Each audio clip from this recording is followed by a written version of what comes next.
Hi, my name's Anita Powell, and I'm a community worker. So I'm actually self-employed. I work on all different types of projects, and I choose to be self-employed and work independently because then I can choose the projects I work on, who I work with, and also the type of delivery and outcome. So some people say it's control issue. I'll say no, it's because I like to work on things which fire my passion. So I suppose a bit about my backstory. I grew up, I was born in Bedford. I've grown up in Bedford. My parentage is from the Caribbean. They came here in the 60s, I think. Both my parents came here and they met, and then I'm one of 4 children.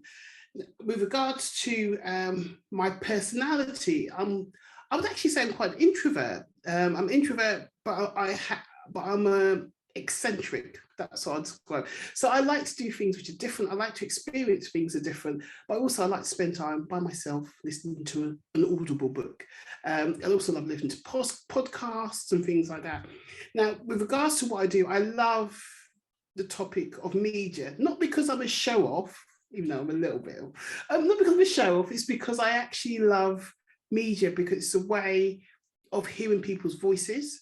And I love podcasting and things like that because generally podcasters generally are normal, that sounds a bit weird, normal people or non-journalists, even though in the world of today, we have a lot of journalists and production now in podcasting.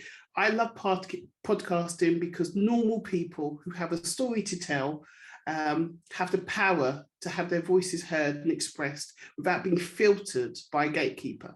Because within media, we have loads and loads of gatekeepers who influence the narrative of storytelling.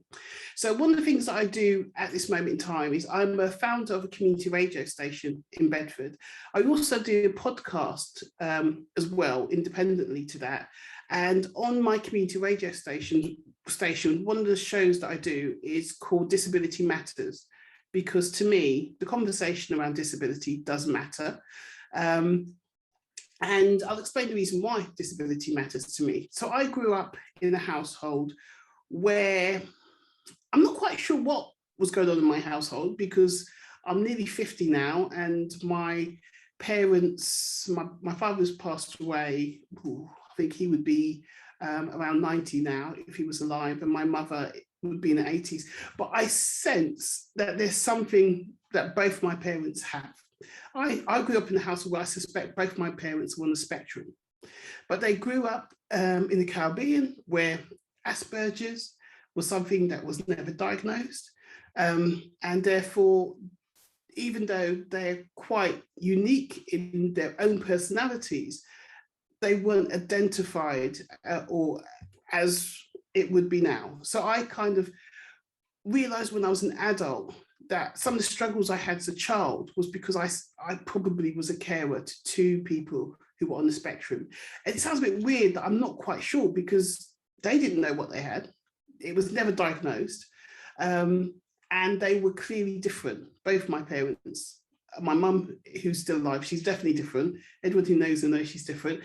And my father definitely was different. And there's both of them had social issues. They didn't like to socialize, and they definitely were eccentric in their own special ways as well. So I think I grew up as a carer. So some of the duties that I had to do as a child was around supporting parents who weren't supporting me, even though I was the child. So I suspect I was the carer. And it's, as I say, it's suspect, because when you're a child, you just expect the narrative that you're born into. If no one tells you that you're a carer, if no one tells you that A is wrong and B is wrong and C is right and D is right, as a young person, that's your normality, and you grow up presuming that that's your life.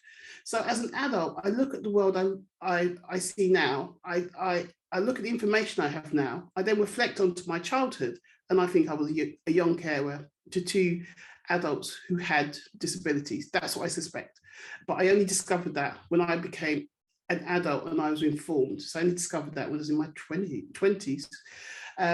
So for me, it matters partly because of my childhood, but also I have a son on the spectrum as well. And that's also helped me kind of work out my childhood and the relationship with my parents based on the characteristics of my son. And therefore I'm a carer, and I'm also dyslexic as well. So I grew up in, all my life, there have been obstacles to overcome. However, I'm not showing off or anything, but when I was diagnosed with being dyslexic, I was also diagnosed as having a high IQ. So I've come to the table to understand that actually, even though I have a disadvantage, I'm advantaged with regards to certain things. And very often people who have disabilities, their skill sets, knowledge, their ability is either devalued, not appreciated, or they're seen as a burden, and they're dehumanized, and sometimes they're seen as not being intelligent.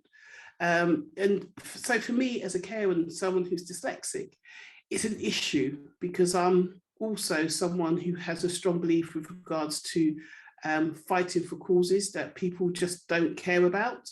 So disability matters to me because I feel that everyone has a voice, everyone has a right, and it's important that people are respected and valued based on themselves, not based on like narratives of others.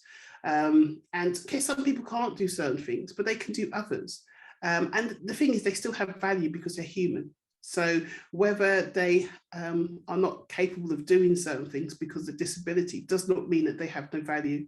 And I suppose I'm a bit fed up because I'm a hormonal, moany old woman, that sometimes the narrative is so repetitive, but the narrative lacks voices of people who have value, that I'm quite frankly a bit fed up with it. So, and it's also connected to why I started community radio, because community radio to me is quite different than mainstream radio, because community radio should have the voices of the community in it.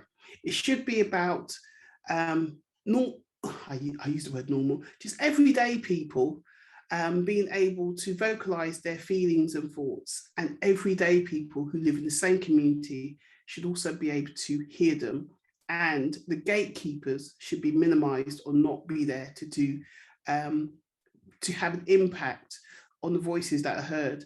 So for me, community radio is really important for the community, because even though we have a community, the community has communities within it. And I think, I mean, I live in a town called Bedford, which is very multicultural, and we have loads of different ethnicities in the community. And with all the stuff that's been going on recently over the past few years, I think it's really important that we have a space where everyone has value and everyone has a voice and everyone has the capacity to listen to other people, and just respect, you know, at the end of the day, not everyone looks like me, sounds like me, but I still value them and respect them, as long as they respect me, of course. I mean, at the end of the day, if you're going to, you know, do anything nasty to me, you're not getting a Christmas card off me. So I think it's really important that we have that space, and that's why I do community radio. I also combine community radio with community work, because it's also a great way to build up people's confidence. So sometimes I've done projects before where that people have been long-term unemployed, and you get them to do a project around media, and not only are you upskilling them with regards to social media and IT and things like that, you're also developing their analytical skills, because when you do community radio, you have to learn to interview people, you have to learn to research people, and you have to learn to separate sometimes your own feelings and thoughts from the conversation, and look at a subject from somebody else's narratives.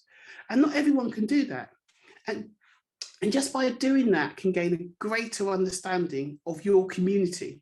If you understand how, you know, your neighbor who looks totally different to you, sound different religion, different culture, thinks and feels, because you've got to create a content which covers all different angles, then actually that enriches you, but also enriches that person and the listeners, the wider community. So community radio as a way of doing community engagement, for me, is brilliant. It just gets people talking, gets people researching on different people, gets people analysing the information that they already have and the information that they have researched. So the reason why I do community radio is because it's a training tool as well as an engagement tool, and also because I like to chat, really. So that's why I do community radio. Yeah, so I'm quite passionate about all kinds of things, really, and that's me.